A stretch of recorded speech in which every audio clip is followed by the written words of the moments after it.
शारा आणि येवती ग्रामपंचायतवर शिवसेनेचा भगवा फडकला. लोणार, प्रणव वराडे. लोणार तालुक्यातील शारा येवती या दोन्ही ग्रामपंचायतीच्या सरपंचपदाच्या पोटनिवडणुकीत शिवसेना शिंदे पक्षाचे कार्यकर्ते असलेले सरपंचपदाचे उमेदवार सौ शालिनीताई शालिक डवले आणि प्रकाश किसन खरात यांनी दणदणीत विजय मिळवत भगवा फडकवला आहे.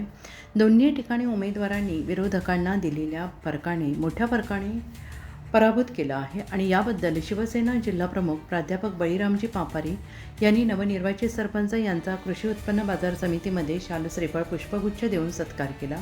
या दमदार विजयानंतर शिवसेना जिल्हाप्रमुख प्राध्यापक बळीरामजी पापारी यांनी म्हटलंय की हा विजय सामान्य शिवसैनिकाचा गावकऱ्यांच्या विश्वासाचा आहे. दिवंगत हिंदुहृदय सम्राट बाळासाहेब ठाकरे यांच्या विचारांचा वारसा जपत दोन्ही सरपंचांनी गावाच्या विकासासाठी काम करावे.